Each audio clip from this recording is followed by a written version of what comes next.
4 de julio y la gente se va para la playa. El gobierno hizo un evento en Cataño que fue bastante gente con música en vivo y la gente lo disfruta. No está mal que se celebre el 4 de julio.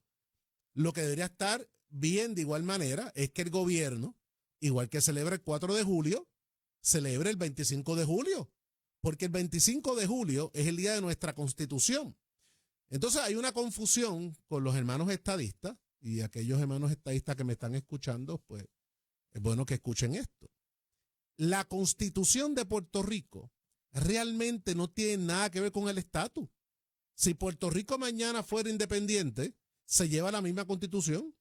Y si Puerto Rico logra ser el Estado 51, que muchos estadistas añoran eso, la misma Constitución se iría de igual manera con el Estado 51. Todos los estados tienen constituciones. Así que la Constitución del Estado Libre Asociado de Puerto Rico existiría de igual manera si fuera en el Estado 51. Y le voy a decir más, tampoco el nombre va a cambiar. Hay muchos estados que se le conoce como el Commonwealth, el Commonwealth de Massachusetts, si no me equivoco, para dar un ejemplo. Así que Puerto Rico seguiría siendo Commonwealth of Puerto Rico o el Estado Libre Asociado de Puerto Rico, Estado 51. Así que yo, de igual manera que el gobierno celebra el 4 de julio con tanta fuerza, que está bien, yo le pido también al gobierno de Puerto Rico que el 25 de julio celebre nuestra Constitución, que nada tiene que ver con la lucha de estatus. Es más, me parece risible y hasta un poco ridículo que cuando gana el PNP simplemente elimina el nombre oficial de Puerto Rico, que es el Estado Libre Asociado, para decir gobierno de Puerto Rico. Es decir, si usted se llama Francisco, cuando el PNP gobierna, usted va a ser Paco. Y usted va a ser Paco. Cuando gana entonces el Partido Popular, le van a llamar Francisco.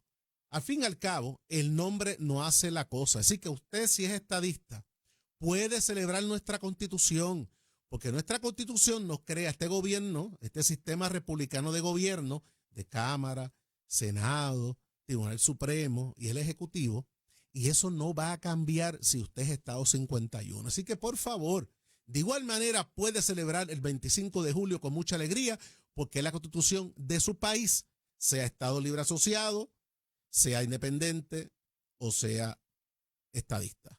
Pero de igual manera, tengo que reconocer que el gobierno de Puerto Rico, en el evento del 4 de julio, repartió tanto banderas de Puerto Rico como banderas de los Estados Unidos. No fue solamente un asunto de la bandera de Estados Unidos, y eso habla bien de igual manera. Así que los invito a que el 25 de julio también celebren la Constitución. Pero hoy nos hemos levantado todos los puertorriqueños, bueno, lo levantamos ayer, con esta noticia que da el secretario de Asuntos Públicos de la Fortaleza, donde el aumento del costo de energía en Puerto Rico es un hecho porque hay que pagar las pensiones.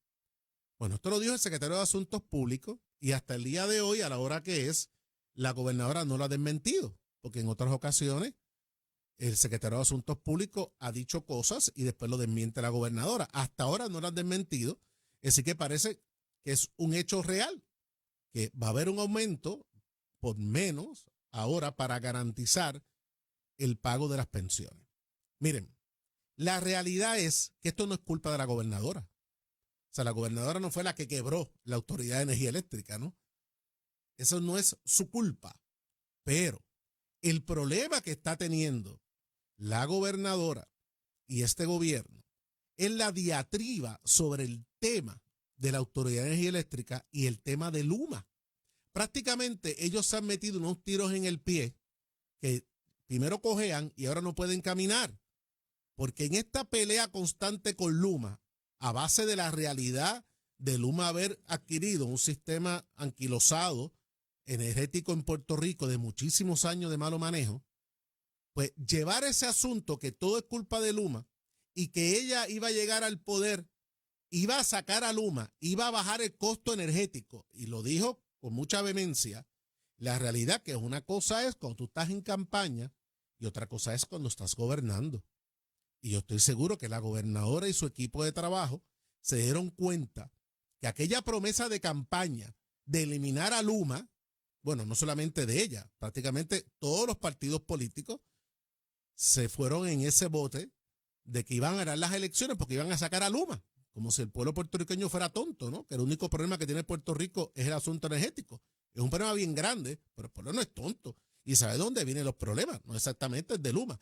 Pero todo el mundo se montó ahí. Bueno, incluso el candidato del Partido Popular Democrático, Jesús Manuel Ortiz, que al cual yo apoyé en su candidatura, prácticamente gastó casi el 60% del poco dinero que tenía en publicidad para hablar de Luma, de Luma, de Luma, de Luma. Bueno, y no les resultó esa estrategia. Y la gobernadora no gana por el tema de Luma tampoco, ¿verdad? Hubo otros factores para el triunfo de la gobernadora y el triunfo contundente del PNP, que eso lo hemos hablado en otras ocasiones.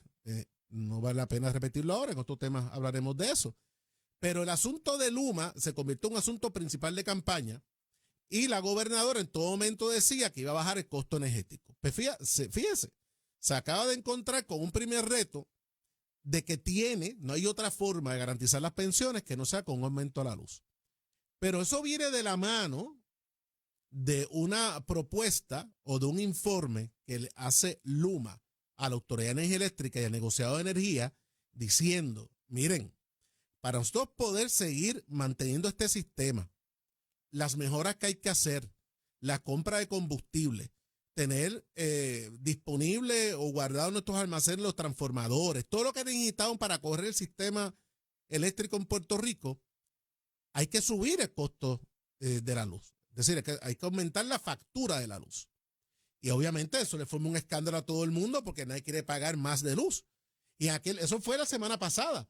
Y ahí eso fue un acabose, que eso no podía ser, que había que buscar otras alternativas.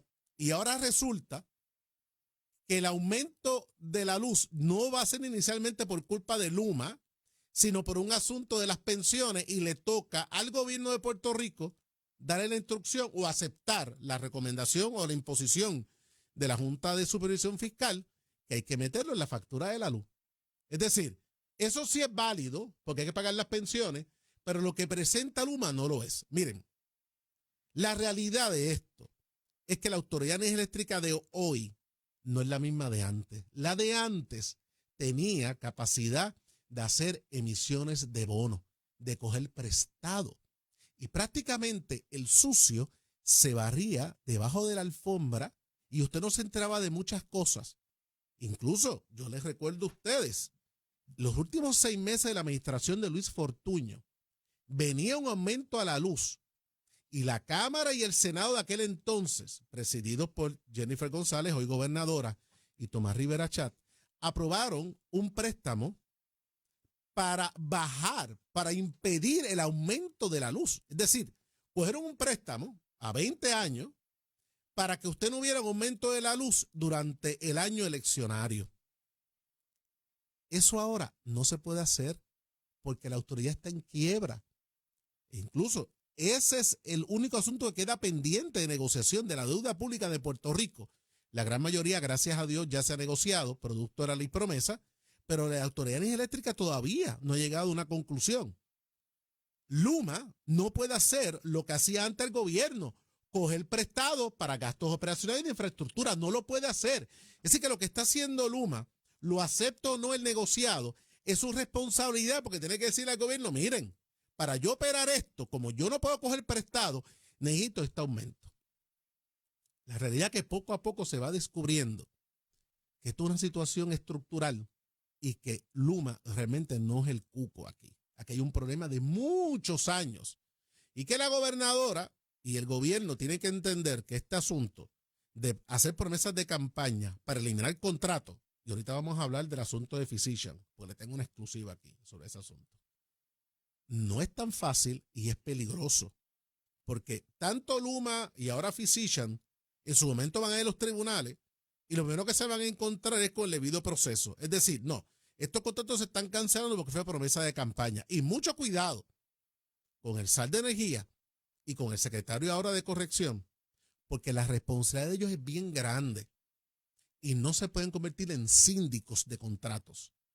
Tienen que proteger el mejor interés público.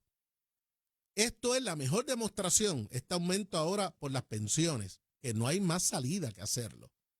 Y la realidad de un costo de energía que sigue aumentando, que lo que tiene que pasar en Puerto Rico es que en vez de estar peleando, en el caso de energía, estar peleando todos los días el gobierno con Luma para ver quién se escocota para poder cumplir una promesa de campaña, que se pongan a trabajar juntos. Lo dijo el presidente de la Junta de Supervisión Fiscal. Aquí hay billones de dólares de reconstrucción del gobierno de los Estados Unidos que está en peligro porque no se está trabajando en equipo. No se está trabajando en equipo. ¿Cuándo fue la última vez que usted vio una reunión en una mesa grande que estuviese Luma, Genera, que Genera casi no se menciona, pero Luma, Genera, el gobierno, el SAL de Energía, la gobernadora, estableciendo el plan de trabajo de la reconstrucción del sistema de energía en Puerto Rico? ¿Cuándo usted ha visto eso? Porque yo no lo he visto en estos 6 meses.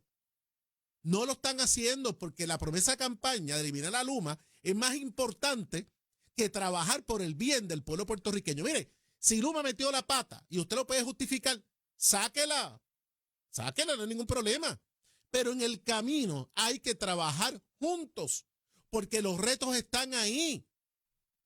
Y la realidad que la gobernadora de Puerto Rico no es la responsable del debacle de la autoridad, pero tiene la responsabilidad de darle garantía y certeza al pueblo puertorriqueño.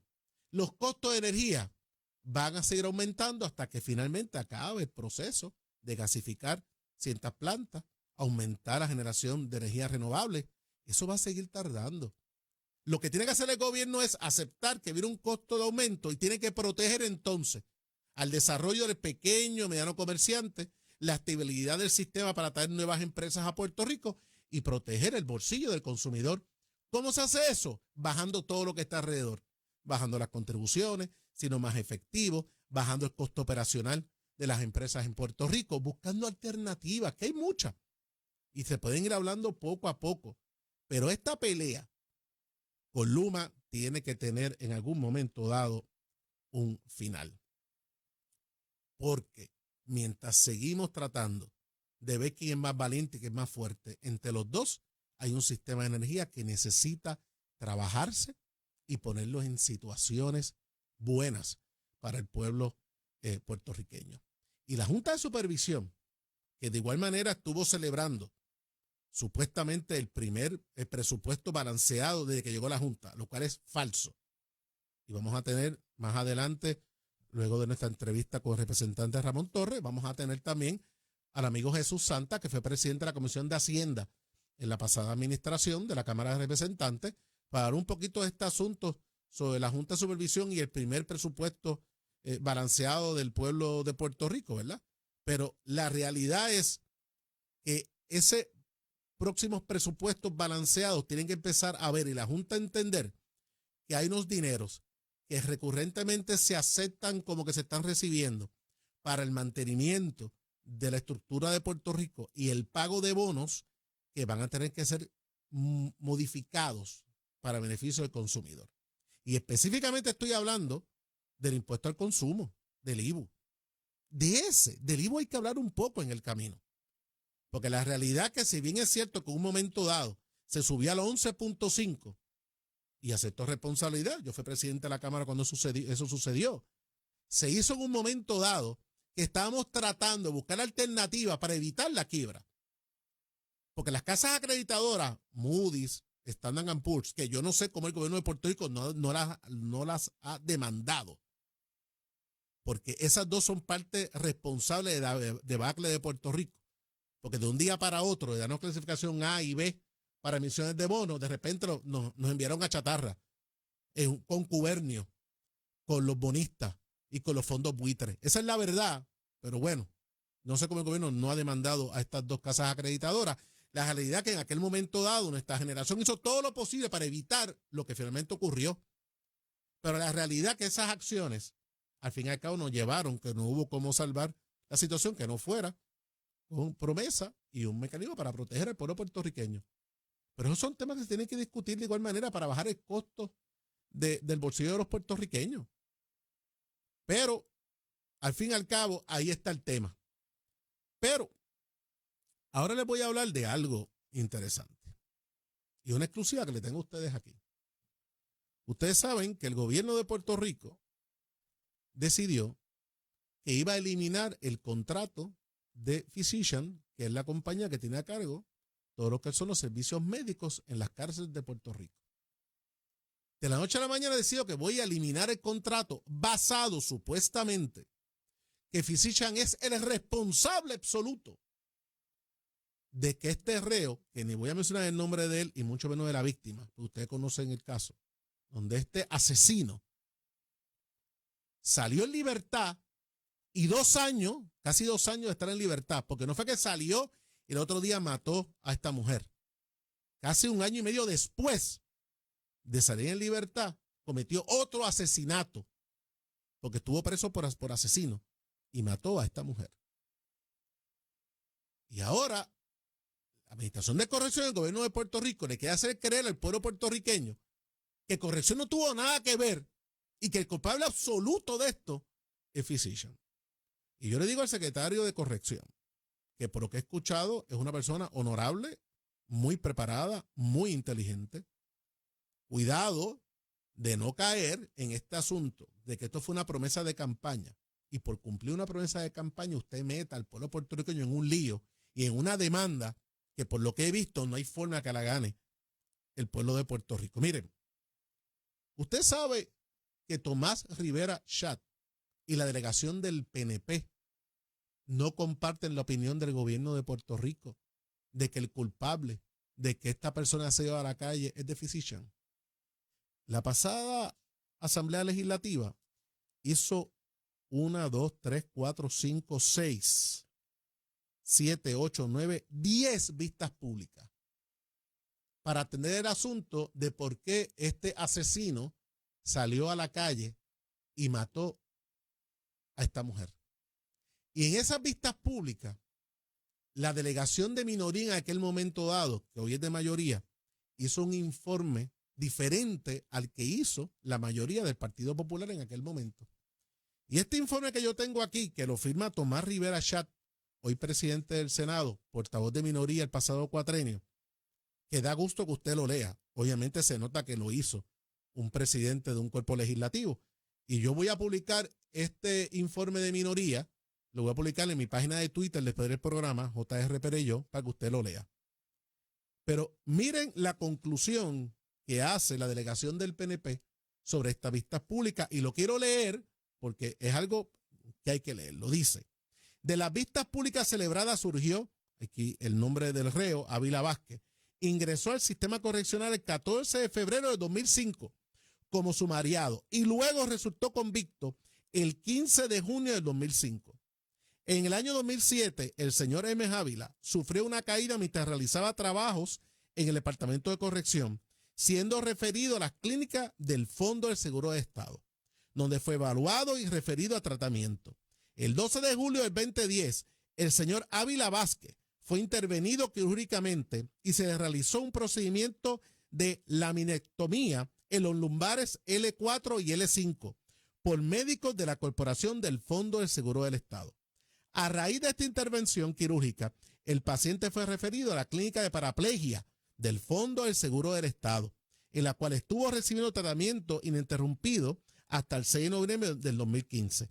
Y allí se le otorgó una incapacidad total y permanente con el Fondo del Seguro del Estado, con diagnóstico de comprensión del cordón espinal, vejiga, etcétera, etcétera. Al fin y al cabo, más de 41 médicos especialistas en el fondo atendieron a este reo y determinaron de la incapacidad total y de la comprensión asignada. Eso nunca había sido revocado. Es decir, no es Physicians la que establece que este señor era parapléjico.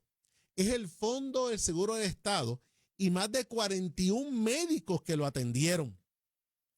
Al fin y al cabo, la conclusión que hace Tomás Rivera Chat y la delegación del PNP en este informe de minoría es que claramente la conclusión es que a la luz del estándar vigente al momento del examen del paciente y de la recomendación del panel médico, que era el de la condición médica fisiológica limitante o incapacitante, según establecido en el reglamento del 11 de diciembre de 2020, la recomendación ofrecida por el panel médico que evaluó y recomendó favorablemente al señor Ávila Vázquez para un pase extendido bajo el estándar de condición fisiológica limitante o incapacitante, Esta está ampliamente documentada y apoyada por los reportes médicos del Fondo de Seguro de Estado y de Correctional Health Services, que era la compañía que estaba antes de Physician. Al fin y al cabo, este informe de minoría establece claramente que el señor Ávila sí era parapléjico, que más de 41 médicos establecieron su condición, que Physician cuando lo recibe y lo evalúa un panel de médicos, tiene un expediente del tamaño de una enciclopedia, donde dice que sí tenía esa condición y la certifica de igual manera Physician. Quien toma la determinación de excarcelar a este confinado, finalmente es el Departamento de Corrección, el que tenía que velar que cumpliera con las condiciones de su libertad bajo palabra por la situación médica, era el Departamento de Corrección y nunca lo hicieron. Nunca lo hicieron. Este reo incluso estaba trabajando como bartender. No estaba cumpliendo con las horas que tenía que estar en su casa, incumplió totalmente. Y eso no es Physician. Physician lo evalúa y le dice a corrección, bueno, según los parámetros médicos, sí cualifica, pero quien decide o no liberarlo a base de su récord, de su comportamiento, es el Departamento de Corrección. Cuando estaba en la calle no eran los doctores de Physician que tenía que ir a la casa de reo o ver dónde estaba trabajando o estaba cumpliendo con las condiciones. No era Physician. Era el gobierno de Puerto Rico y no lo hizo. No lo hizo. Incumplieron. Fueron unos irresponsables. Entonces le quieren echar la carga. Ahora el que menos la tiene. ¿Hasta cuándo este gobierno no va a aceptar las responsabilidades y va a meter en el lío al pueblo puertorriqueño con unas situaciones que le van a causar muchas pérdidas al pueblo puertorriqueño? Primero, que esta compañía es una compañía puertorriqueña, está reconocida por los Estados Unidos por su buena labor en lo que es el trabajo médico en los sistemas correccionales. Mire, con este informe nada más de Tomás Rivera Chat y la minoría del PNP el pasado cuatrenio, con esto nada más se le cae el caso en corte. Vamos a pausa. Bueno, amigos, vamos a una pausa y regresamos con el representante Ramón Torres a hablar de estas cosas y vamos a hablar también de la refundación, no solamente del Partido Popular, la refundación de la Cámara del Partido Popular. Volvemos en breve. Está con nosotros el representante Ramón Torres, como todos los lunes. Está aquí, no tuvo miedo de estar conmigo aquí. Bueno, que va a tener miedo. Si Ramón Torres, eso es un gallo castado, dicen en el campo, ¿verdad? Ramón, buenos días. Saludos, Jaime, gracias por la invitación. Estoy los lunes aquí con Eddie, pero hoy aquí contigo y te estaba escuchando ahora con eso que venías hablando. Y si Eddie se queda mucho por allá. No, chacho, jamás, no. Gracias por la invitación, un lunes tempranito, bien contento, un lunes nuevo, empezando, vamos para encima, poca gente en la calle, que es lo más importante, no hay mucho tapón. Bueno, oye, ¿cómo tú estás? ¿Cómo te sientes en estos 6 meses ya como representante de la Cámara? ¿Era lo que esperabas o qué piensas? Sí, muy bien. Yo era lo que esperaba, un poco más de lo que esperaba, en el sentido de que uno aspira, corre, gana. En el proceso tuvimos un recuento que fue al palo limpio. Tuvimos 55 días sin saber, por lo menos yo que quedé, ¿verdad? Ahí en el voto online. En el voto online, ¿verdad? Con otros compañeros. Y nos vinieron a certificar finalmente el 31 de diciembre. 31 de diciembre a las 2 de la tarde, mientras había una organización en mi casa para hacer una fiesta de Navidad. Yo estaba en la comisión metido, ¿verdad? Pero yo creo que sí, yo creo que ha sido muy bueno. Me ha dado la oportunidad de hacer muchas cosas que yo esperaba o no sabía que podía hacer. Todavía los primeros meses estaba como que en ese ánimo de que no sabía, uno no se siente todavía representante. No sé si me entiendes, ¿verdad? Sí. Pero ya uno coge el tiempo. Tengo un grupo de trabajo espectacular. Tengo cinco compañeros ahí en la oficina que la mayoría vienen conmigo desde el Senado. Cuando yo estuve en el Senado con la pasada presidencia, con José Luis Dalmau. Y tenemos la oficina bien montada, bien estructurada. Tengo un área de administración, un área de legislación, un área de política pública, ¿verdad? De visitas, de estar en la calle. Y yo creo que eso es lo más importante, organizarse, hacer agenda y cumplir con esa agenda. No, y estás asumiendo liderato, y de eso quiero hablar un poquito contigo más adelante, porque la verdad que la refundación del Partido Popular, bueno, está encaminada por su presidente, comisionado residente, pero de igual manera hay que refundar un poco también los cuerpos legislativos y cómo se perfilan a las próximas elecciones.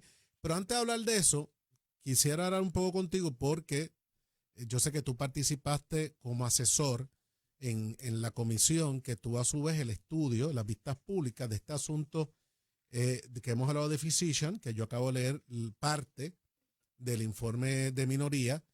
Tú participaste de esas vistas públicas.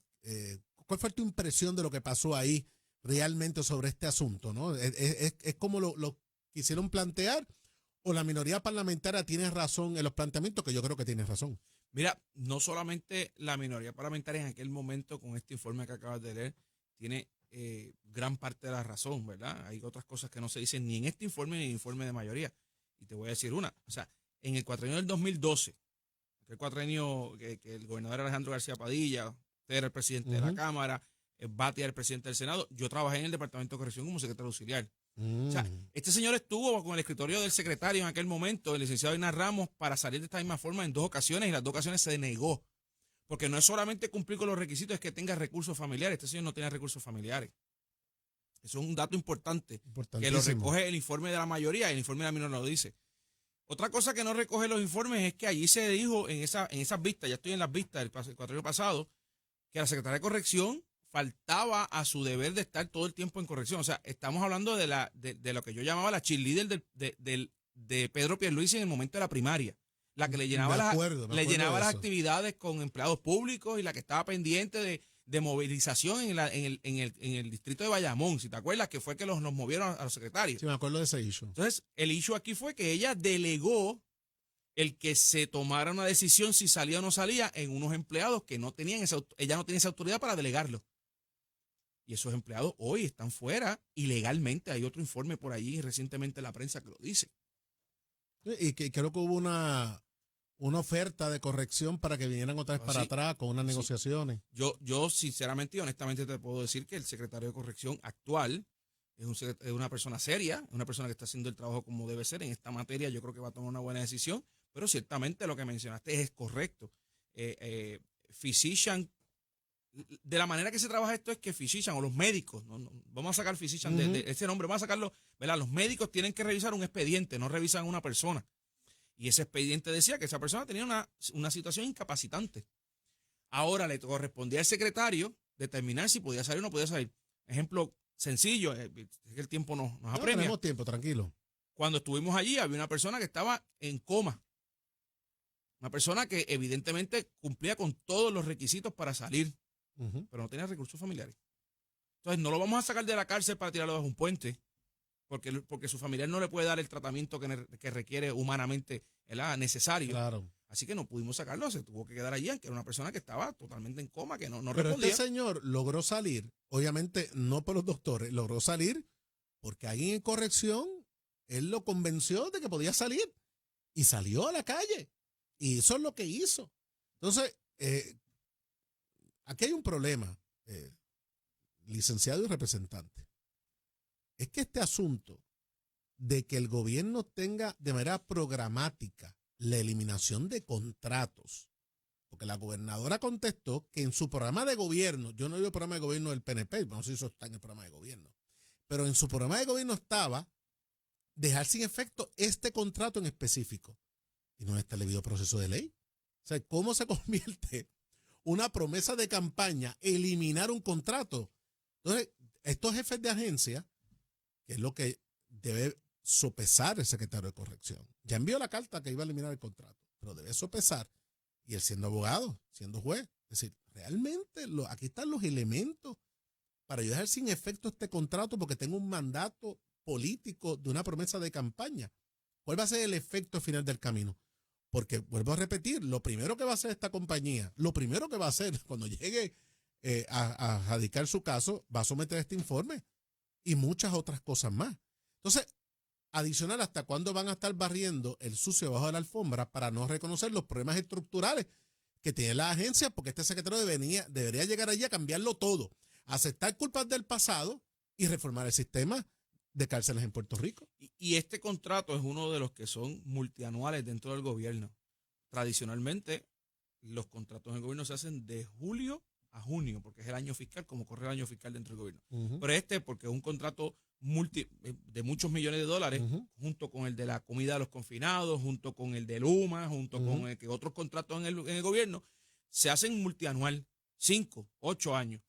Y al ser tan extenso, mirando desde el punto de vista que la mayoría de los contratos en el gobierno son de un año, pues requiere unas partidas y compromete unas partidas de dinero que son futuras, un presupuesto que es futuro, ¿verdad? Un contrato de 5 años, si se firma hoy, estás comprometiendo un presupuesto que probablemente no es tuyo, porque en 4 años tenemos una elección. Así que desde ese punto de vista hay que tener mucho cuidado, porque ciertamente este informe, que es un documento público, que es un documento que se consigue fácilmente a través del Internet y que es un documento producido por una delegación que en aquel momento era la minoría, pero ahora la mayoría. Claro. Oye, y todos los que eran minoría están allí, más unos cuantos más. Y el presidente del Senado, si algo se ha distinguido, que él no es un change. Él no, o sea, las cosas que él entiende. Es consistente, Él es consistente. No, y el informe yo lo voy a publicar en la página de X para que lo puedan ver. Pero bueno, cambiando el tema, representante.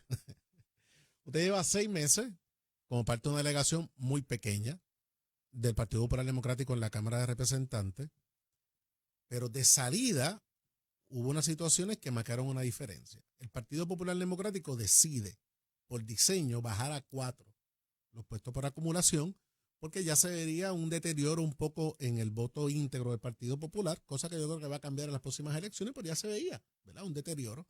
Y queríamos garantizar que por lo menos todos nuestros candidatos por acumulación entraran. Y se diseñó de esa manera. Estaba casi perfecto.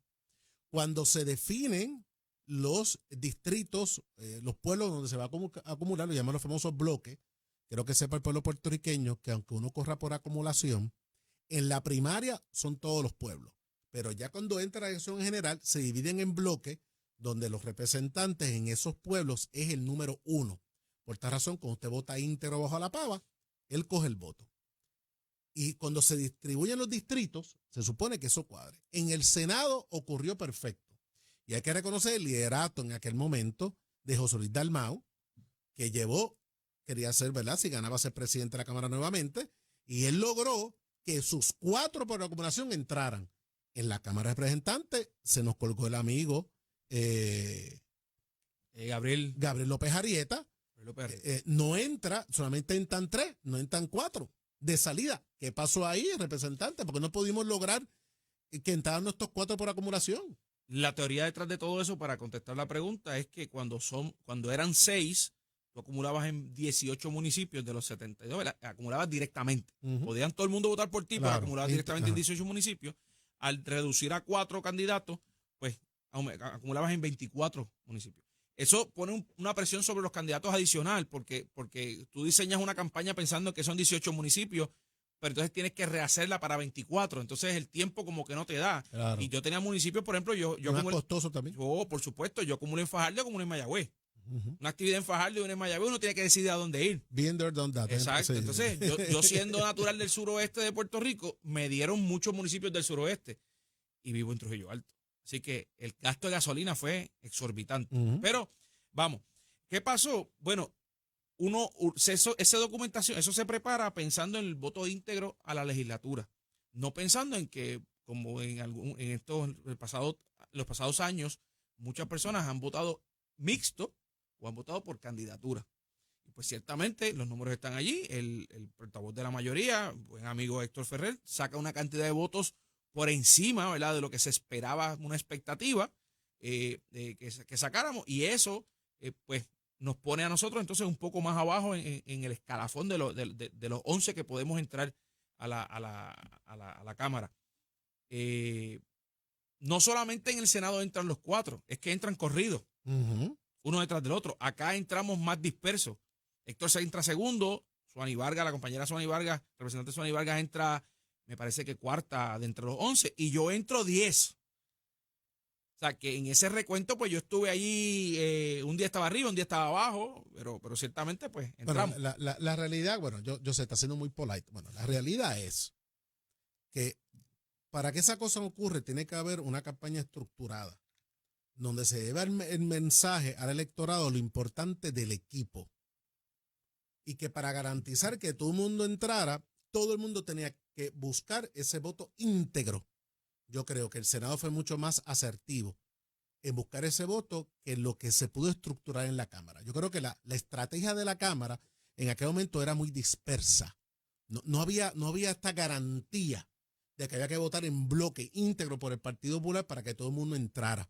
Porque al fin y al cabo, no importa los votos que tú saques, sean más o menos, quien es el líder. Y después que tú tengas tus muchachos ahí, que logran mayoría parlamentaria, y los muchachos se sienten que los están guiando para que todo el mundo gane, te garantiza los puestos de liderato. Eso es lo que no puede volver a ocurrir, el representante. Cuando yo hablo de la refundación, voy a hablar de la Cámara de Representantes, que es donde yo viví, tú sabes, de donde yo vengo.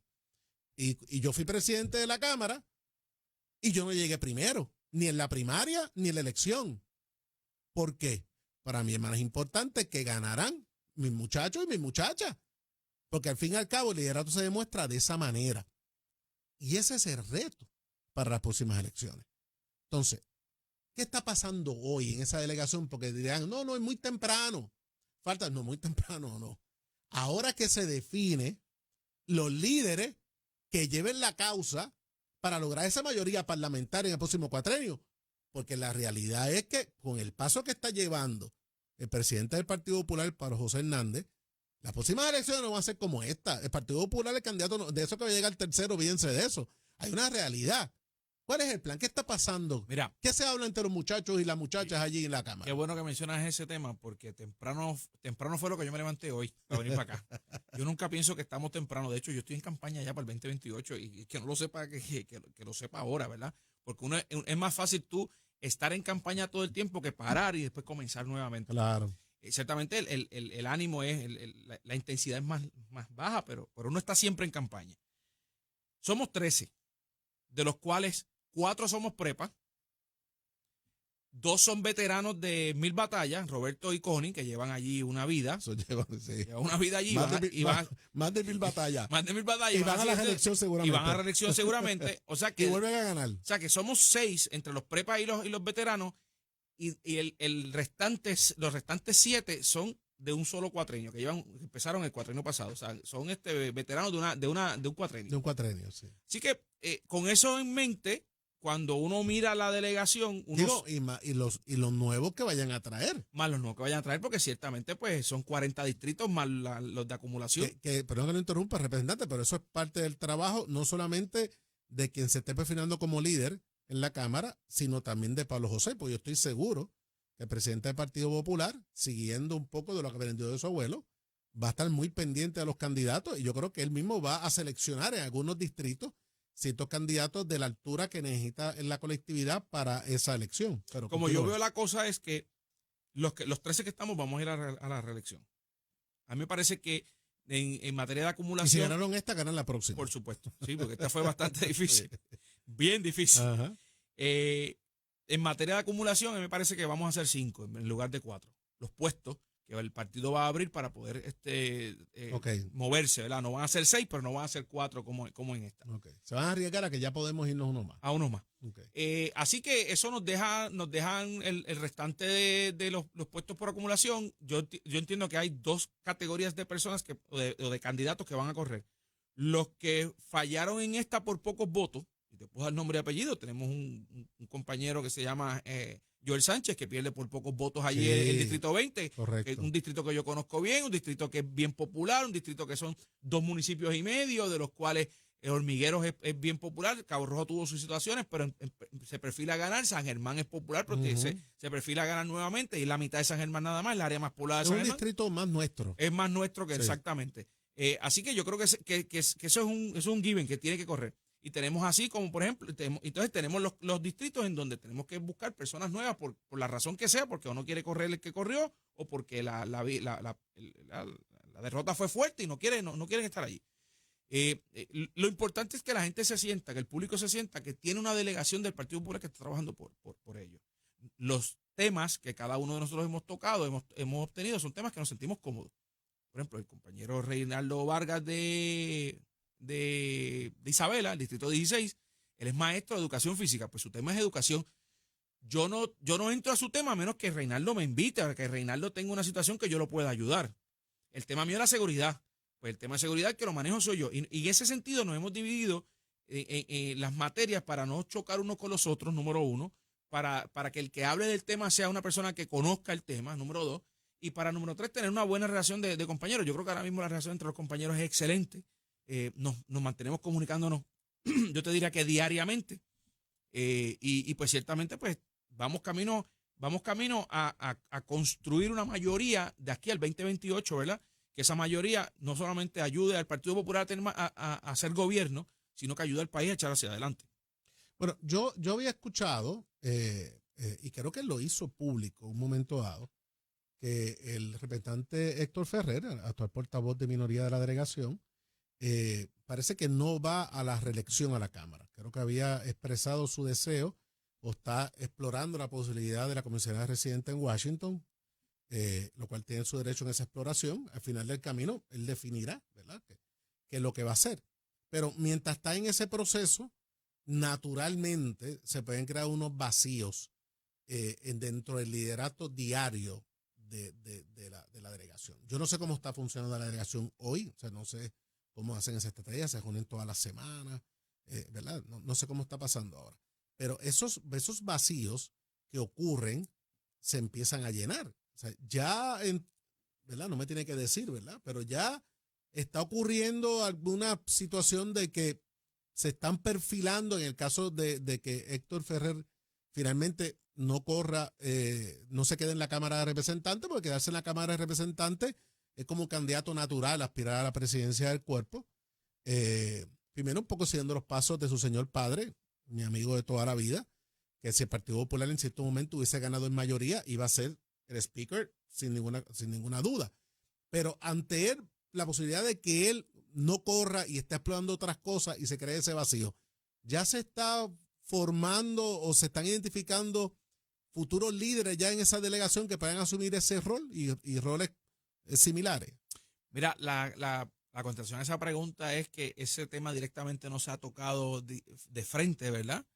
Yo sí sé que se comenta por muchos sitios que Héctor probablemente no regrese a la Cámara. Yo no lo he escuchado decirlo directamente de él. Eso solamente lo podría decir él, ¿verdad? Y yo lo apoyaría para cualquier posición que él decida correr. Yo creo que es una persona, ¿verdad? Que tiene los méritos, tiene los galones y podría trabajar. Si fuese ese el caso de que corriese para Washington, podría así hacerlo. Pero eso en materia de candidatura. Dentro de la Cámara, pues ciertamente si eso sucediera, naturalmente va a haber un grupo de personas que se va, o un grupo, o una persona o dos personas que van a tratar de llenar ese espacio. En este momento yo no te diría que eso se haya dialogado, se haya percibido. Internamente yo puedo decir lo que yo percibo, pero ¿verdad? Eso lo voy a dejar para mí más adelante. Bueno, yo creo que no es que esas cosas vayan ocurriendo. Tema difícil ese que me pusiste, ¿oíste? Bueno, lo que pasa es que cuando llegas a una minoría de este tamaño, hay dos responsabilidades, ¿no? Primero, la cohesión de tu equipo, una fiscalización adecuada, una voz fuerte que se vaya distinguiendo. Porque en el caso del Senado, no hay ninguna duda de quien lleva el liderato ahí es Luis Javier Hernández, Javi.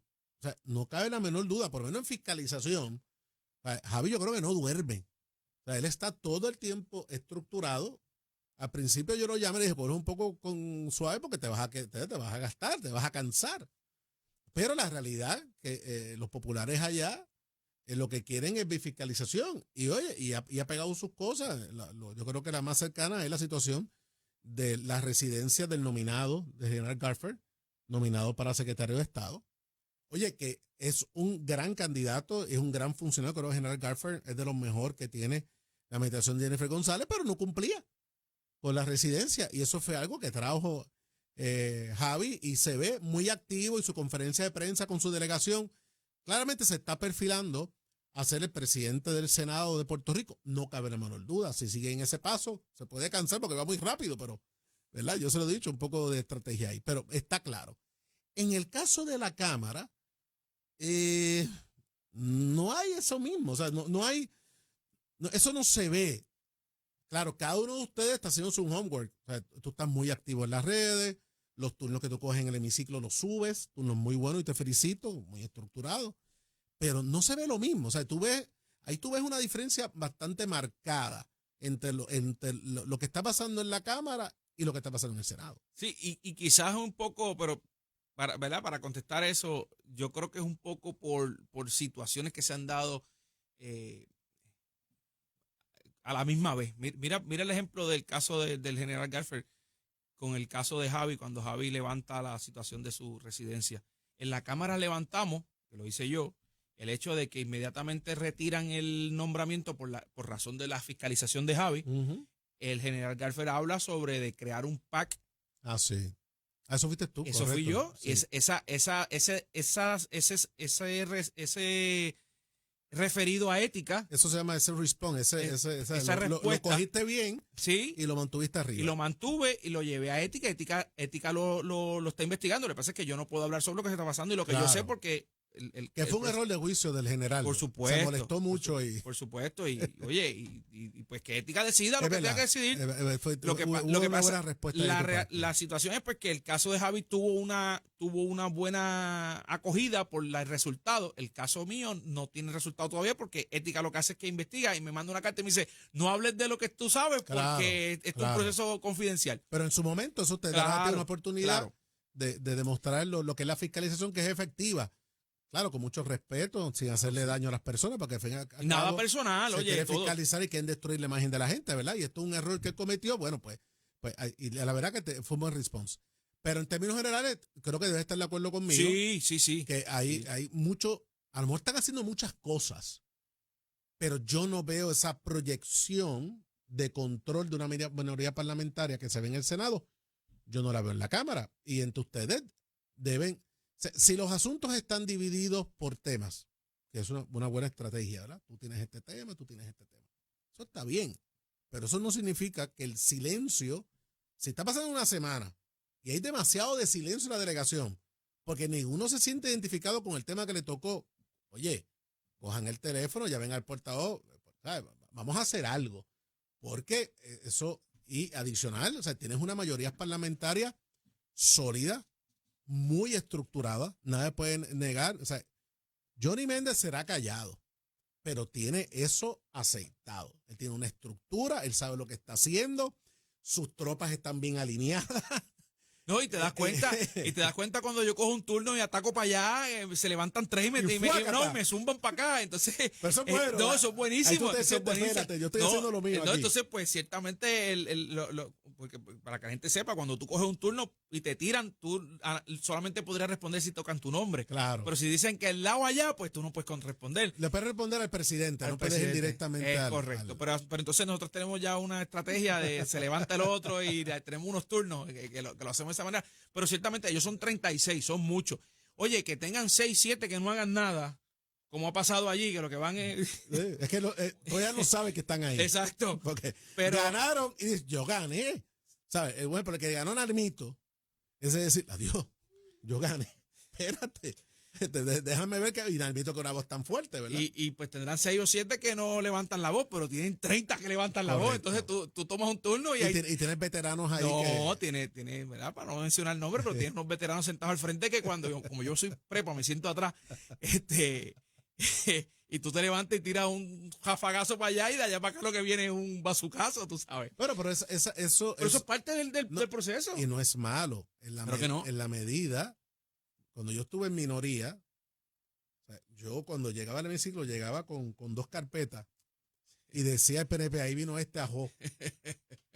Y era de lo que más atacaban porque venía la administración de Aníbal y yo era asesor de Aníbal.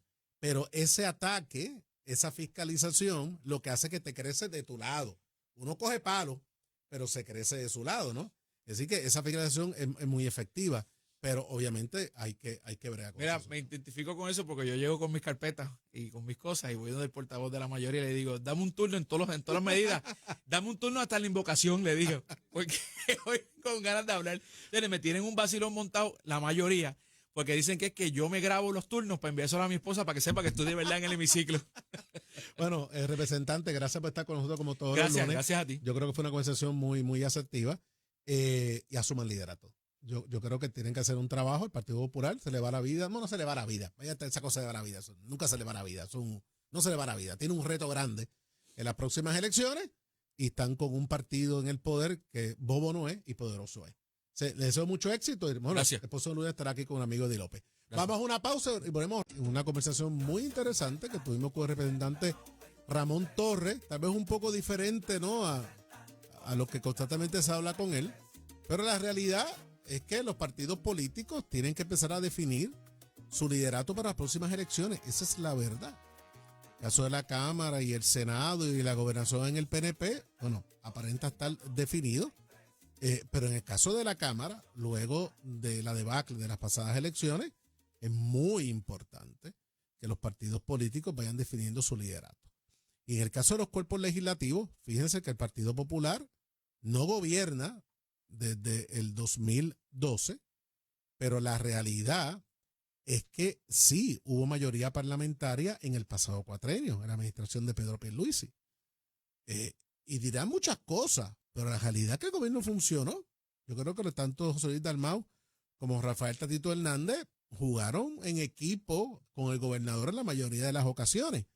Pero ese liderato de aquel momento dado ya no existe. Tomaron decisiones diferentes. Ahora se levanta un nuevo liderato. Y yo, miren, con un poco de termómetro y de lo poquito que yo sé y he vivido en mi vida, pues yo voy distinguiendo quiénes están mostrando su liderato en ambos cuerpos legislativos. Y voy a hablar con el amigo de López para que lo vaya trayendo poco a poco. Y creo que el licenciado Ramón Torres, en los 6 meses que lleve allí, por lo menos, luce muy estructurado, se lee los proyectos y debate de manera muy interesante. Pero bueno, veremos cómo esto se define. Pero hablando un poquito de pasado, no tan pasado, tengo con nosotros al representante, quien fue representante Jesús Santa, pero siempre será representante y fue presidente de la Comisión de Hacienda. Jesús Santa, ¿cómo estás, amigo? Saludos a ti, saludos a todos los que nos escuchan aquí por Nación Z. Un placer compartir contigo. Bueno, yo te llamé anoche, era tarde, para que tú eras con nosotros aquí. Y gracias por decir presente. Usted ya no es tan público como antes, pero siempre está dispuesto para hablar de las cosas del país. Pero me dijiste, no te preocupes, que yo me levanto a las 5 de la mañana a caminar. Y dice, bueno, pues está bien. Cuando yo lo llamé va a estar nítido. Eso es así, ya di mi caminata matutina. Eso obviamente uno lo hace por conveniencia, para no coger el sol duro. Y obviamente yo creo que es importante para la salud. No, y a tu edad, amigo, hay que cuidarse, Mira, amigo, oye, yo quiero hablar contigo sobre un tema que tú obviamente sabes muy bien. Te distinguiste en el pasado cuatrenio como presidente de la Comisión de Hacienda de la Cámara de Representantes. Durante mi presidencia, de igual manera, tuviste comisiones bien importantes, entre ellas toda la discusión de la reforma energética en Puerto Rico. Creo que es un tema que como ingeniero tú conoces a la perfección y yo creo que el gobierno debería utilizarte un poquito más sobre ese tema. También tuviste el tema del sistema de retiro de Puerto Rico. Bueno, un montón de tostones que yo te di. Y que Eso es verdad. y que lo hiciste de una manera magistral. Y yo creo que el pueblo puertorriqueño, cuando dicen Jesús Santa, pues te piensan con mucho respeto. Incluso eras una figura que en su momento dado tenías todas las cualidades de igual manera. Lo digo aquí sin ningún miedo. Tenías todas las cualidades para ser incluso presidente de la Cámara de Representantes. Así que esas son las cosas que uno se lleva, ¿verdad? Con mucho orgullo, con mucho placer, ¿verdad? Pues mira, eso es así. Yo creo que en el proceso de vida donde tú pues tienes la bendición de ser electo en cualquier puesto político, yo anteriormente a eso había sido legislador municipal en Cagua, uno trata de hacer el mejor trabajo posible. Yo creo que la inmensa mayoría de los compañeros tratan de hacer el mejor trabajo. Uno pues sale mejor que otro, ¿no? Pero me siento satisfecho con lo que he hecho y todavía tratando de aportar, ¿no? Quizás desde otra trinchera, porque al final del día, al igual que tú lo haces dentro de tu trinchera, como otros que hemos estado en la política y aquellos que entrarán más adelante, uno quiere un mejor país.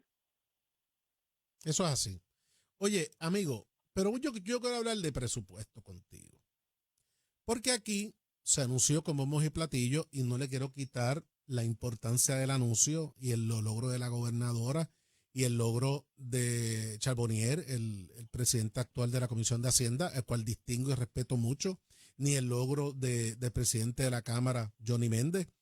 Pero yo no puedo aceptar ni estar de acuerdo que se diga que este es el primer presupuesto balanceado que se aprueba desde que llegó la Junta de Control Fiscal. Tú perdóname, pero yo no puedo estar de acuerdo con eso. ¿Cómo que es el primer presupuesto balanceado? La Junta... explícame eso. Pues mira, esto es un juego de palabras y de situaciones particulares. Si nos vamos a la definición de un presupuesto balanceado, tengo que decirte que desde 2017-2018, que fue el primer presupuesto del exgobernador Ricardo Rosselló, todos los presupuestos han sido balanceados bajo la premisa de que en todos ellos se ha gastado menos de lo que se ha ingresado. ¿Ok? A nivel de la Junta, parten del 2021, que realmente fue el primer presupuesto balanceado, no porque lo fuera como tal, sino pues fue el primero que se pagaba la deuda, porque no es lo mismo tú manejar tus finanzas sin pagar la hipoteca que pagándola.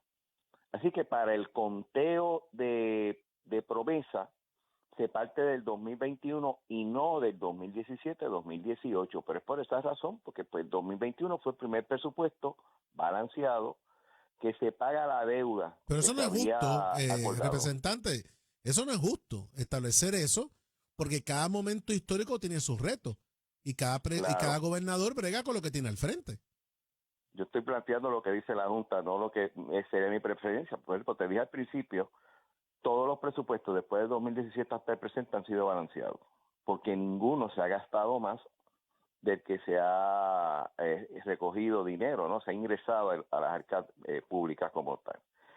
¿Qué pasa? El presupuesto 2021 y el de 2022 fueron balanceados. En el 2023, aunque la Cámara y Senado lo aprueban fuera de fecha, por lo tanto, ese conteo de 4 presupuestos consecutivos se cae ahí.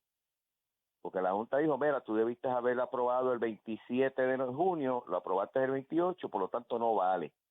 Capricho de la Junta, ¿no? En el 2024, el presupuesto fue aprobado por Cámara, aprobado por el Senado, firmado por el gobernador, y la Junta dice, no te voy a aprobar el tuyo porque tú aprobaste unas leyes que podían desbalancear el presupuesto. Total, la Junta tiene el poder para no poner en ejecución esas leyes, era una tontería. Sin embargo, el presupuesto que acabamos de utilizar es idéntico, ni un centavo más, ni un centavo menos a lo que se había aprobado en la legislatura. O sea que en teoría también fue balanceado, pero bajo la definición que dio la Junta no lo aceptó así. Llegamos a este año. Este año se tira un presupuesto balanceado, o por lo menos se espera que sea balanceado una vez termine porque tú lo defines cuando termine el año, ¿no? Pero todo parece indicar de que va a ser balanceado. Pues sería el primero de los 4 corridos que hay que cumplir para poder cumplir con la ley promesa y poder lograr que la Junta se vaya. Así que bajo el concepto que es el primer presupuesto balanceado de entre los próximos 4 o los próximos 3 que hay que aprobar para tener 4, esa alegación es correcta, pero no se puede interpretar como que en el pasado los presupuestos no hayan sido balanceados. Todos han sido balanceados en el contexto básico de la definición de que es un presupuesto balanceado y cuál es, ¿no? Bueno, yo creo que es una cosa totalmente caprichosa de la Junta. Me parece que en vez de darle seriedad, le quita seriedad. No quiere reconocer los avances que ha tenido todos los gobiernos durante este proceso. O sea, yo creo que todos los gobernantes, desde que llegó Promesa, han sido responsables en entender el reto histórico que les tocó y, como bien tú dices, los presupuestos han sido balanceados. Esto es un capricho. O sea, la pregunta mía ¿es que este presupuesto que se aprobó cumplió con todos los caprichos de la Junta que le dio la gana, o es que la Junta está menos caprichosa en las cosas que le exigió al gobierno en lo que tenía que tener específicamente ese presupuesto? Porque hay dos cosas muy diferentes. Y esa es mi lucha eterna en donde la Junta está sobrepasando sus poderes. Y tú sabes que es un tema, bueno, que con mucha humildad lo domino un poco porque yo estuve en la redacción final de Promesa en el Congreso de los Estados Unidos. O sea, yo sé cuál es el espíritu de la ley. Y la realidad es que la Junta sigue entrando en unos asuntos de política pública que no tienen nada que ver con el cuadro de un presupuesto. Como tú dices, los presupuestos han estado balanceados, ninguno se ha ido en déficit, incluso cuando empezó el pago de la deuda, se ha cumplido con el pago de la deuda, y que vengan ahora, después de todo este esfuerzo, a decir que no, el countdown empieza en cero conmigo ahora. La pregunta mía es que esto ocupó todos los caprichos de la Junta, o es que la Junta está menos caprichosa en este presupuesto, y si está correcto de que empecemos entonces de cero y todos los esfuerzos anteriores no se den, no se tomen en cuenta. Mira, yo estoy de acuerdo con eso, pero imagínate si ese capricho, como tú le llamas, es absurdo. Los primeros 4 presupuestos de 2017 al 2020 prácticamente los aprobó la Junta, porque no hubo acuerdos realmente en ese momento, aunque reconozco que se hicieron los esfuerzos para hacerlo, y no fue aprobado por Cámara y Senado y firmado por el gobernador en ese entonces, o la gobernadora los últimos 2 años. Pero en los presupuestos de la Junta. Entonces la Junta está diciendo que el presupuesto que yo hice, que yo aprobé, no es balanceado. Pues eso es lo que está diciendo. Eso es lo que está diciendo. De los primeros 4 que ellos hicieron solitos. Eso es lo que están diciendo. Así de absurdo es. ¿Cuál es el problema, Jaime? El problema es que la ley promesa no define qué es un presupuesto balanceado. Inclusive tampoco define qué es tener acceso a los mercados. Porque yo puedo decir yo tengo acceso a los mercados, pero para mí un 6% de interés es muy alto, por lo tanto no cumple. O yo necesito que sea un 2% o lo que sea. O sea, queda a discreción de la Junta. Por eso es que vemos este vaivén de que un año yo lo quiero aprobar y el otro digo que no lo es. Y da la impresión que hacen eso para quedarse más tiempo. Solución que yo le he planteado, inclusive al mismo Edith Charbonnier y otras personas que están envueltas ahora en esto. Nos gusta o no, hay que ir al Congreso y que el Congreso defina o busque una definición que realmente es un presupuesto balanceado bajo una lógica y que no quede en manos de que el director que esté en la Junta o los miembros que estén en la Junta decidan cuándo me da la gana que es un presupuesto balanceado y cuándo no. Mientras esa definición, esa decisión esté de mano totalmente de la Junta, va a ser un problema porque entonces tú no sabes cuáles son las reglas de juego. O sea, y eso es no jugar limpio, ¿no? Como uno diría. Yo creo que es importante tú tener los presupuestos balanceados. Yo creo que no deberíamos de tener la Junta para siempre aspirar a eso. Pero de que tú me digas un año, de que, oye, yo voy a usar el mismo presupuesto que el tuyo, ni un centavo más, ni un centavo menos, pero como hay unas leyes por ahí que yo las puedo derogar, pero no lo hago, no te voy a dar el crédito de que sea un presupuesto balanceado, pues empiezo otra vez en cero. Y pues la impresión de buen jíbaro puertorriqueño es que o sea, se quieren quedar más tiempo. Pero la pregunta es, ¿cuándo fue que tú te acuerdes? ¿Cuándo fue el último presupuesto desbalanceado de Puerto Rico? Porque la realidad es que cuando se desbalancea el presupuesto de Puerto Rico es cuando empieza el momento crítico, que lo vivimos nosotros, del famoso impago. Es decir, no podíamos ir al mercado de bonos, no podemos hacer emisiones de bonos con las cuales se saldaba deuda y se cogía deuda nueva, que así que operó Puerto Rico por los pasados 40, 50, 60 años, y de repente nos encontramos con un impago. Es decir, el presupuesto no está balanceado porque no tengo el dinero para pagar la deuda. Es decir, o pago la deuda o no puedo gobernar. Y ahí es que viene promesa. Pero realmente los presupuestos de Puerto Rico, dime un presupuesto de Puerto Rico que tú te acuerdes que haya terminado en déficit, más allá del problema de pago de la deuda. Pues mira, eso es un buen punto que tú traes, Jaime, porque por lo menos yo que empecé en el 2012 lo viví.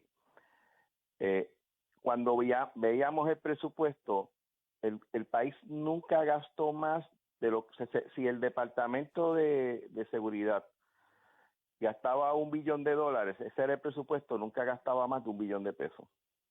Si el Departamento de la Familia tenía 400 millones, nunca gastaba más de 400 millones. El problema práctico que tuvo Puerto Rico es que gobiernos anteriores se endeudaron tanto que cuando entonces, después de cubrir las necesidades básicas, lo que se llaman los servicios esenciales, no había suficiente dinero para cumplir con todas las obligaciones, y los que sabemos un poquito de eso sabemos que en ciertas negociaciones que se hicieron en el cuatrienio anterior, el grueso del pago caía en el 2014. O sea, yo cogí el dinero prestado, me lo chupé, me lo gasté, pero que lo va a pagar otro, no lo voy a pagar yo si pierdo.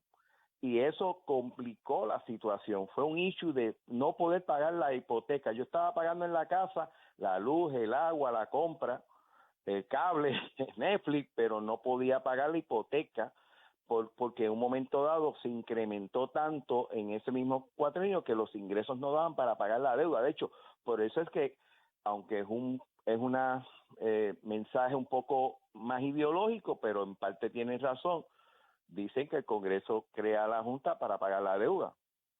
Y la realidad es que el Congreso crea la Junta porque no podíamos pagar la deuda. Esa es una realidad. Correcto. No era porque la policía gastaba 2 veces más del presupuesto que se le daba.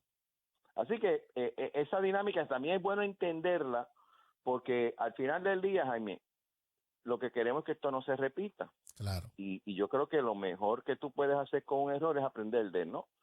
Y yo espero que pues estas próximas generaciones pues hayan aprendido de esa experiencia y eviten que el país, que es el mejor país del mundo, caiga en una desgracia como esa. Y traigo esta discusión para que el pueblo puertorriqueño entienda que nuestro diseño presupuestario incluso tiene protección constitucional. O sea, los presupuestos de Puerto Rico, el ingreso y los gastos de nuestra operación siempre han cuadrado. Nuestra constitución establece la responsabilidad, la prioridad de pagar nuestras deudas, los bonos del Estado. Ese elemento de nuestra constitución fue lo que movió al final del camino el voto de los más conservadores republicanos en el Congreso de los Estados Unidos para aprobar promesa.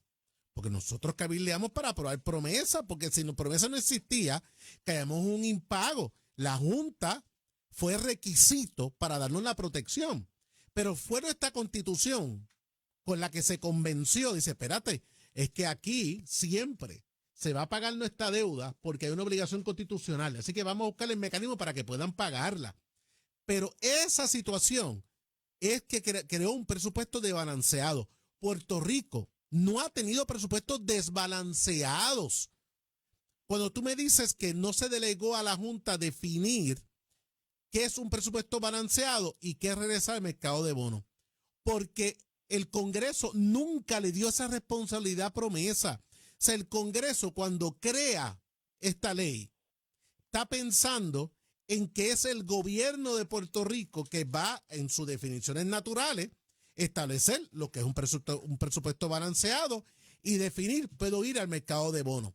No es que la Junta nos diga a nosotros lo que es un presupuesto balanceado, nosotros sabemos lo que es un presupuesto balanceado. La Junta no tiene más expertise que 60 años de administración y establecimiento del Estado Libre Asociado. Nosotros sabemos que son presupuestos balanceados. Junta no nos tiene que decir a nosotros. Y sabemos lo que es ir al mercado de bonos. O sea, ir al Congreso para que definan eso. Es que el Congreso nunca entró en esos detalles, porque nunca pensó en destituir, en eliminar el sistema de gobierno del pueblo de Puerto Rico. Eso no estaba en su pensar. Lo que sucedió, como bien tú explicas, que en un momento dado, al no poder ir al mercado de bonos, porque ¿qué pasaba? El pueblo puertorriqueño, que usted entienda. Coger prestado no es malo. Puerto Rico cogía prestado para obra pública, porque las casas acreditadoras, y que ahora contigo de un segundo, las casas acreditadoras, Standard & Poor's y Moody's, nos daban buena clasificación de bonos. Llegamos a ser AA, buena clasificación de bonos. Íbamos al mercado de bonos, ¿y qué tú hacías? Pues vamos a coger $300 millones de préstamos. De esos 300 millones se sacaba una parte para pagar préstamos viejos. Se pagaba préstamo viejo y tenemos dinero nuevo. Y así fuimos viviendo por décadas, hasta que un día Standard & Poor's y Moody's se levantó y dijo, ¿saben algo? Yo me equivoqué.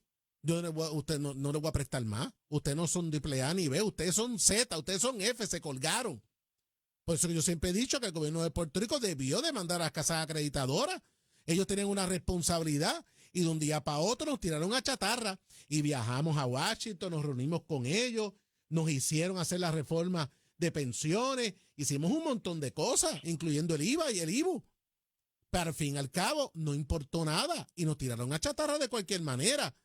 Esa es la realidad que nos enfrentamos. Ese es un tema bastante profundo y yo creo que tomaría varios programas, pero quiero traer un punto ahí importante, porque tú has dado en uno de los problemas que tuvo el país. Coger prestado no es un issue. De hecho, todos cogemos prestado. Yo, gracias a Dios, espero este año terminar de pagar mi casa. y así compro un carro. Y así si tú tienes un negocio, los negocios trabajan pidiendo prestados. Generalmente tú no utilizas tu capital, tú utilizas tu capital como respaldo, ¿no? Y otras dinámicas.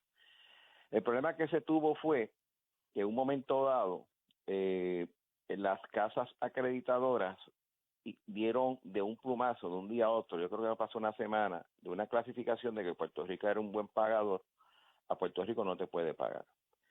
Y esas cosas se dan si suceden, por lo general, unas cosas básicas. Uno, que tú hayas reducido drásticamente tu ingreso, cosa que no sucedió.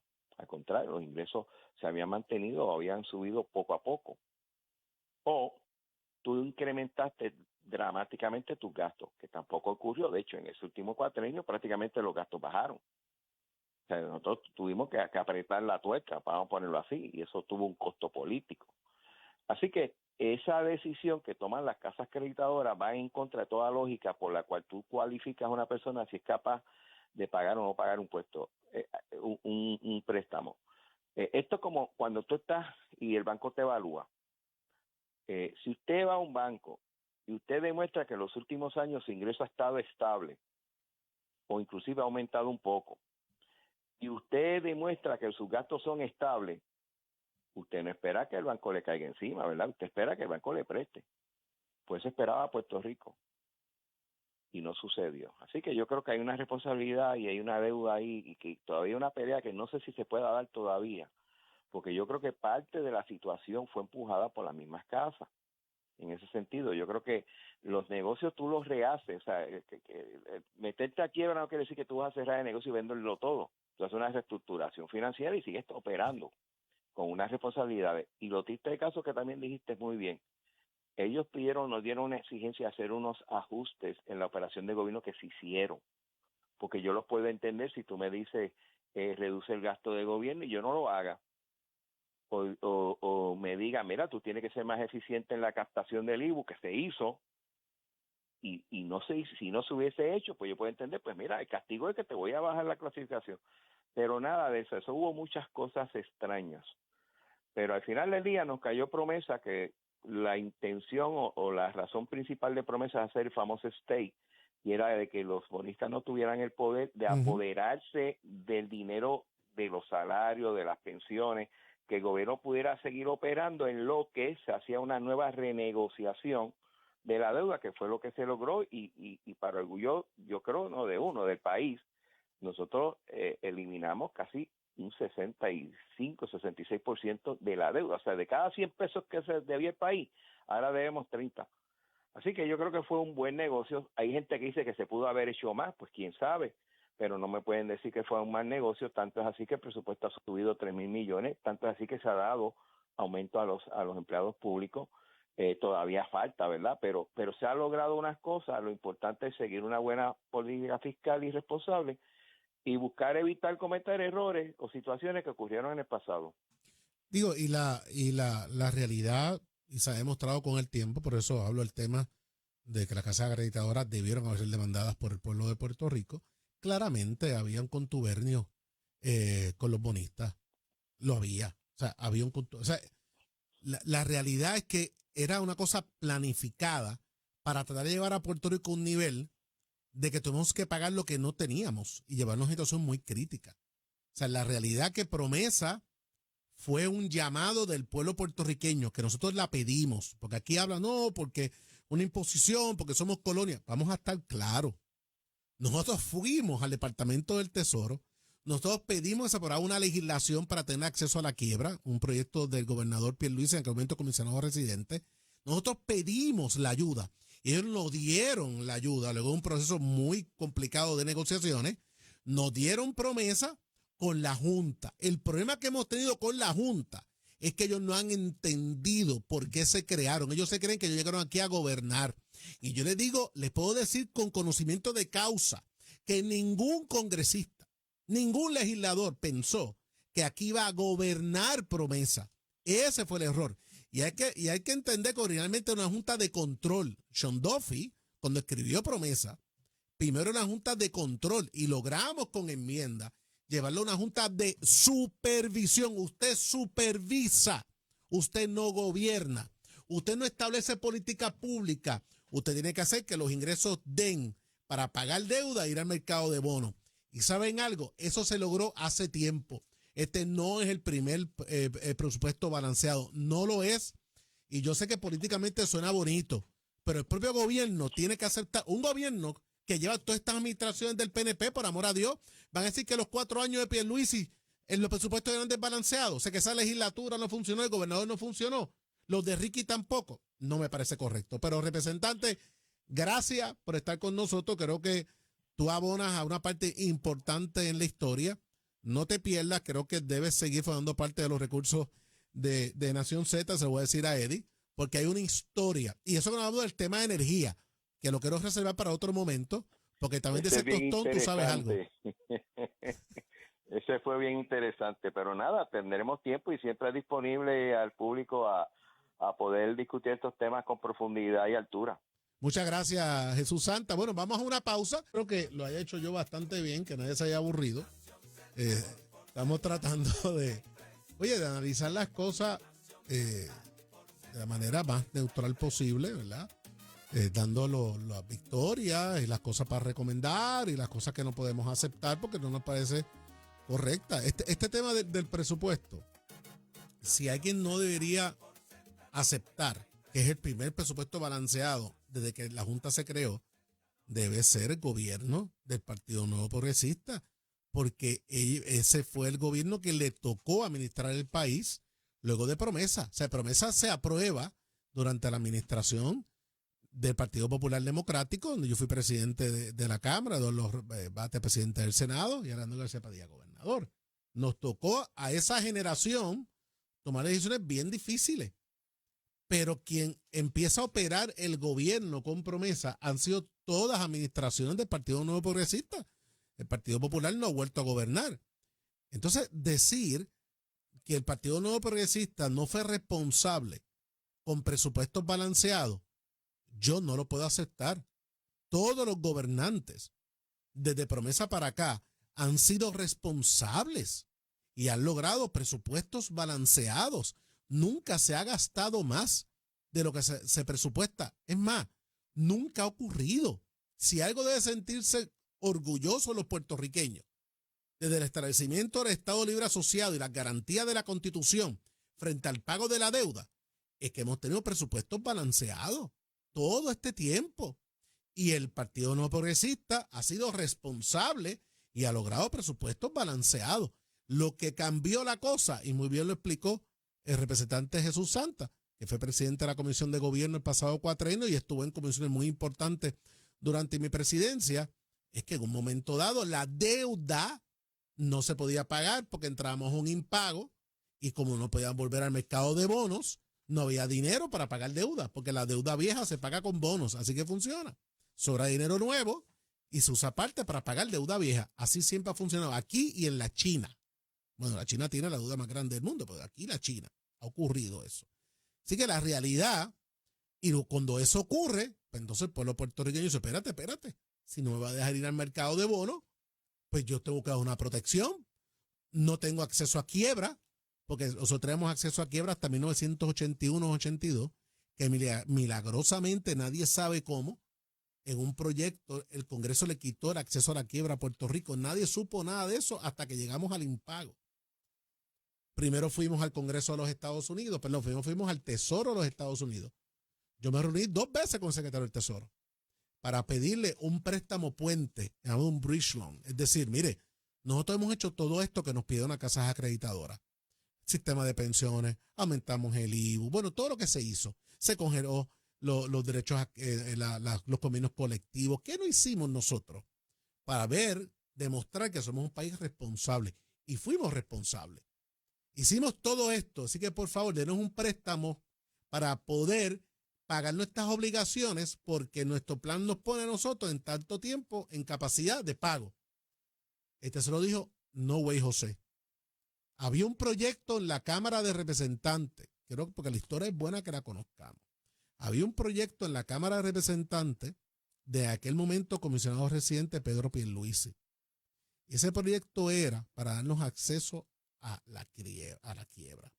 Nosotros en Puerto Rico aprobamos la quiebra criolla, hicimos algo local para demostrar nuestra acción, nuestra intención de cumplir estas obligaciones. Nosotros hicimos una quiebra criolla en Puerto Rico, pero no era aceptable, ¿no? Fuimos al Congreso, Pierluisi radicó un proyecto allá y fue el Partido Popular Democrático el que fue a cabildear al Congreso. Yo estuve esos meses mucho tiempo en el Congreso para que se aprobara el proyecto de Pedro Pierluisi. ¿Ustedes saben quién estaba haciendo campaña en contra del proyecto de Pedro Pierluisi? El Partido Nuevo Progresista. Jennifer González acá y el equipo no estaba a favor del proyecto de Pierluisi porque era un acceso que le permitía al Estado Libre Asociado tener una protección para ese tema. Eso no voló. Y de repente Sean Duffy, representante, muy aliado al Speaker Ryan, en aquel momento de la Cámara de Representantes, radica solito por allá un proyecto que en aquel momento no se llamaba Promesa, que le daba una junta de control fiscal al pueblo puertorriqueño. Esa junta sí que era fuerte. Esa junta podía meter preso a un funcionario de gobierno. Esa junta sí que gobernaba. Era totalmente inaceptable. Y este jibarito de Carolina se reunió con Sean Duffy allá en Navidad, hace un frío horrible. Y le espérese, ese proyecto que usted tiene ahí como está no puede ser. Ya yo sabía que tenía el respaldo del speaker. Y de ahí se empezó a trabajar un proyecto que terminó siendo Promesa, donde creó una junta de supervisión, no de control. Y eso nos permitió a nosotros, luego de mucho tiempo, con el apoyo de mucha gente, lograr una protección entre los bonistas. De ahí en adelante, más allá de la lucha con la Junta, que sigue metiéndose en lo que no le importa, pero bueno, ya eso lo habló a la saciedad. Pero de ahí en adelante, todos los gobiernos de Puerto Rico, Ricardo Rosselló, Wanda Vázquez, Pedro Pierluisi y ahora la gobernadora, gobiernos todos del PNP, han aprobado presupuestos balanceados. Esa es la verdad. Pretender que la Junta ahora quiere eliminar todo eso para decir, no, este es el primero, para quedarse aquí 4 o 5 años más chupando de la teta del presupuesto del pueblo de Puerto Rico, porque nos cuesta billones y billones, o sea, ya nos costó billones de dólares la Junta esta. Porque la Junta de Supervisión Fiscal, y lo he dicho aquí en otras ocasiones, no es un ente federal, es un ente estatal, así está en la ley. ¿Y por qué es un ente estatal? Porque el gobierno federal no iba a pagar la Junta, nos tocaba a nosotros. Pero es un ente estatal que nosotros no fiscalizamos. Es más, que no fiscaliza a nadie, porque la propia ley Promesa nos deja claro quién supervisa la Junta. La nombra el Congreso y el presidente de Estados Unidos. Se entiende que deben fiscalizarla, pero el Ejecutivo nunca ha fiscalizado la Junta. Y de cada cierto tiempo hacen una vista pública en la comisión que atiende los asuntos insulares, que está Puerto Rico. Y ahí los presentan allí y empiezan a hablar. Pero ya se está hablando en el Congreso de los Estados Unidos que la Junta no está haciendo su trabajo. Claro, hay que ver bien de dónde venga, porque hay un congresista que hace poco habló de eso, porque no se había logrado un acuerdo con los bonistas de la Autoridad de Energía Eléctrica, pero no estaba hablando a favor de los puertorriqueños. Estaba hablando a favor de esos bonistas de la Autoridad de Energía Eléctrica que están exigiendo que se le pague más de lo que puede pagar el pueblo puertorriqueño. La única deuda que no se ha podido negociar aún en la Junta, es la de la Autoridad de Energía Eléctrica. Es más, el contrato de Luma todavía no es final y firme porque hay que esperar esa negociación. Luma hasta ahora es un proceso administrativo. Le pagan una cantidad anual por administrar el sistema de energía de Puerto Rico. Porque ya la autoridad no habla porque para eso está Luma. Incluso Luma que le toca todas las decisiones más difíciles, porque Luma es la que tiene que anunciar. Un ejemplo, cuando hay relevo de carga, que usted se va a quedar sin luz, lo anuncia Luma, pero el relevo de carga no es Luma, es Genera. Bueno, hablando de Genera, espérate, o sea, ahora Genera. Ahora tengo el SAR de energía que está preocupado porque New Fortress, que es la compañía principal de Genera, tiene menoscabo de capital. Sin embargo, acaban de firmar una extensión a Genera de un montón de millones de dólares. Pero entonces ahora está preocupado porque New Fortress pues parece que no tiene estabilidad económica para darle seguridad a Genera. Pero eso debieron haberlo establecido antes de firmar una extensión con Genera. Pero volviendo al tema, le toca a Luma hacer todas esas malas noticias. Incluso la factura que usted recibe de Luma todos los días, todos los meses, dice Luma, pero ese dinero no va a Luma, sino va a la Autoridad de Energía Eléctrica. De ahí se saca todo el dinero que administra Luma para los efectos de la infraestructura del sistema. Pero como no podemos ir al mercado de bonos, como hacíamos antes, pues se están dando estas noticias horribles sobre aumento al costo energético. Ellos lo que están diciendo es, miren, esto es lo que hace falta. Si eso no hay, dice Achero, metan mano. Si eso no hay, ustedes no pueden hacer eso porque la economía no lo sostiene, pues hay que buscar plan B y plan C. Pero yo tengo una responsabilidad de decirle, el dinero que tenemos no da. Y aquí está evidenciado. Ya el resto del aparato de Autoridad de Energía Eléctrica y la Junta de Energía definirán si aceptan o no aceptan eso. Ya parece que es un hecho el aumento por las pensiones. Ese pasó rapidito. Pero el otro aumento que se está hablando, pues no, ese no se justifica. Yo creo que hay que poner todo encima de la mesa y poder decir exactamente por qué están pidiendo eso que ustedes están pidiendo. No lo podemos hacer, ¿cómo lo vamos a cubrir? Pero en el camino, y dirán, bueno, pero o sea, tú vas a hablar de eso. Si no fuiste tú como presidente que subió el IBU a 11.5. Bueno, la realidad que nos tocó a nosotros en aquel momento dado subir el IBU. Nosotros queríamos el IVA, pero 2 o 3 no permitieron que el IVA funcionara. El IVA hubiese sido mucho mejor, no cabe la menor duda. Pero terminamos con un IBU de 11.5. ¿Para qué? Para demostrar la intención del gobierno de Puerto Rico de buscar los recursos para operar, aumentar los ingresos, pagar la deuda. Lo que hablamos ahorita de las casas acreditadoras, pero esa gente, al fin y al cabo, nos pasó por la piedra y no ocurrió eso. Pero la realidad que el gobierno tiene que empezar a ver, ok, el costo de energía en Puerto Rico va a seguir aumentando. Tener un sistema energético de primera es fundamental para el desarrollo económico de Puerto Rico y traer nuevas empresas al país. Hacer una isla, los retos son mayores. Y por favor, no sigas repitiendo. Es que mi prima vive en Virginia y allí paga 50 pesos de luz y el aire está prendido todo el día como en Puerto Rico. Por favor, los Estados Unidos continentales, una misma compañía de electricidad privada puede tener conectados 8, 9, 10 estados. Se conectan. Por tal razón, la generación se vende y sobra energía. Por eso hablan de la competencia de muchas compañías privadas. Eso puede ocurrir en los Estados Unidos, porque los estados se conectan y esa misma compañía le vende a muchos estados a barata costo, claramente. Puerto Rico no se puede conectar a nadie. Somos una isla. Lo mismo pasa en Hawái. Es decir, que decirnos que vengan 2 o 3 compañías para que haya competencia como si fueran celulares. Por favor, no repita eso más. O sea, no repita eso más. Eso no es real. Usted trae aquí Luma 1 y trae Sol 2 compañías.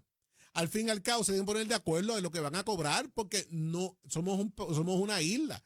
No vendemos energía. En un momento dado se habló de tirar un cable de Puerto Rico a la República Dominicana. Después alguien dijo de hacerlo al revés. Bueno, eso no es tan real. Pero era porque Puerto Rico, al ser una isla, tiene que generar más energía de la que necesita por si una planta se cae. Una planta se cae, otra tiene que sustituirla. Es decir, que hay que estar generando más de lo que se necesita. Digo, ahora estamos en menoscabo, pero en su momento de gloria, más de lo que se necesitaba para poder tener backup. ¿Cuál es la teoría? Tiramos un cable a la República Dominicana y lo que se genera de más se vende y trae dinero a la isla. Lamentablemente, eso no se logró, pero tampoco es una locura. Eso nos permitía eso. Así que la realidad, que basándonos en eso que estamos viviendo, pues mira, hay un tema que, es más, yo voy a tirar una ahí, porque hay que tirar cosas ahí para discutirla. El IBU es importante, garantiza unos préstamos, da unos ingresos, etcétera, etcétera. Pero eso le cuesta mucho al pueblo puertorriqueño. Yo todavía no puedo entender por qué yo voy a un restaurante hoy que es a comer, y yo tengo que pagar IBU por la comida. Si me cobra el IBU por la bebida alcohólica, la botella de vino, yo no tengo problema. Pero decir que cuando tú compras la comida en el supermercado y la cocinas en tu casa, no vas a pagar, pero cuando comes en la calle sí. Pero si el puertorriqueño se pasa en la calle. El puertorriqueño, mucho de nosotros, los que estamos en la calle todo el tiempo, pues lamentablemente sí desayunamos en nuestra casa, pero realmente tenemos que almorzar afuera. Que me está escuchando, la gran mayoría de todos los puertorriqueños de clase media en general, almorzamos afuera en la calle. Y tal vez una vez al mes le da el gustito a la familia y se van a comer a un restaurante afuera. Pero ¿por qué? ¿Por qué yo tengo que pagar IBU por lo que me estoy comiendo en un restaurante? La realidad es que en un momento dado tuvo su razón de ser, todavía la tiene, porque la economía está echando hacia adelante. Pero si vamos a buscar mecanismos para ser más efectivos y hay unos costos de vida que no los podemos manejar porque no están en nuestro control, como el asunto energético, vamos a buscar aquellas cosas que realmente puede hacer un alivio al bolsillo del puertorriqueño y podemos buscar parearlo. Son cosas que también habrá que discutirlas con la Junta de Supervisión. Hay cosas que se hicieron, pero viendo la realidad del costo del país, hay cosas que nosotros no controlamos. La inflación, lamentablemente, no la controlamos. El costo energético, van a pasar muchos años a que pueda bajar realmente lo que nosotros necesitamos. El costo de seguros de salud en Puerto Rico. Quiero que sepan que el seguro de salud en Puerto Rico es el más bajo de todos los estados. Y con todo y eso, hay una crítica que el ecosistema no da para pagar lo que hay que pagar o lo que médicos quieren que se le pague. Así que los costos de medicamentos, todos esos costos, hay unos costos que siguen aumentando y les sale del bolsillo del puertorriqueño. Hay que buscar entonces, ante esta realidad, que otros asuntos podemos manejar para buscar un ecosistema que sea manejable y podamos vivir económicamente en un país que es el mejor país del mundo. Lo dijo el amigo Jesús Santa. Puerto Rico es el peor país, el mejor país del mundo. Maravilloso. Todo el mundo que viene aquí habla bien de Puerto Rico y de los puertorriqueños. Somos un gran país. Nos toca poco a poco ir velando cómo podemos mejorar nuestra calidad de vida. Mira, y lo que pasó, pasó. Y cada uno asume sus responsabilidades. Pero a futuro hay que hacerlo. A todos los que me están escribiendo que publique el informe de la delegación del Partido Nuevo Progresista en torno al asunto de la investigación de Physician y todo el asunto del reo que liberó corrección, lo voy a publicar, lo voy a ver cómo lo pongo para que esté en mi página de X y usted lo pueda leer, y usted pueda llegar a sus propias conclusiones sobre este tema. Miren, y yo traigo esto, yo no tengo achasca moral con esta compañía, no tengo nada que ver con ello, pero la injusticia a mí no me gustan. No me gustan. Por eso usted ve aquí que cuando yo analizo ciertas cosas y hablo de ciertos funcionarios, a mí no me gusta demonizar a la gente. Y a este país le gusta mucho demonizar a la gente, destruir corporaciones. Y esto es una empresa netamente puertorriqueña. Y si la hubiesen hecho mal, pues está bien.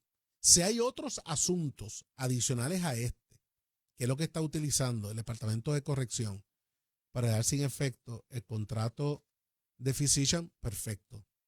Si metieron la pata, pues que metieron la pata. Pero en este asunto particular, no pueden barrer el sucio debajo de la alfombra. Aquí hay algo mucho más serio, una falla dramática del Departamento de Corrección y de lo que tomaron la determinación de liberar a este señor. Y eso no fue la compañía de salud. Más de 41 profesionales de la salud, 41 médicos especialistas durante la vida de este reo certificaron que era parapléjico. Esto no es un embuste. Esa es la verdad. Si el señor después se levantó de la silla y logró caminar, eso es otra investigación que hay que hacer. Pero más allá de eso, el historial de este señor era suficiente para no dejarlo salir. Así que la responsabilidad tiene que asumirla quien la tiene. Y eso no es la compañía médica.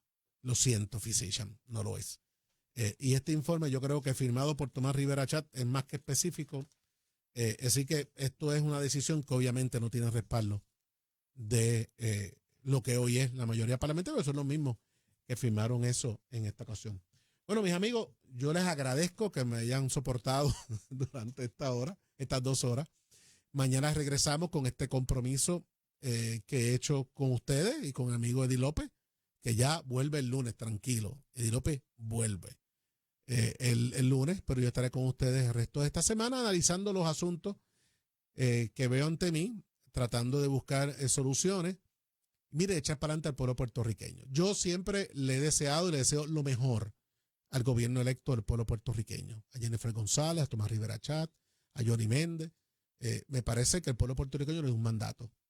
Y del éxito de ellos depende el éxito de todos los puertorriqueños. Así que yo parto de la premisa que quieren hacerlo bien.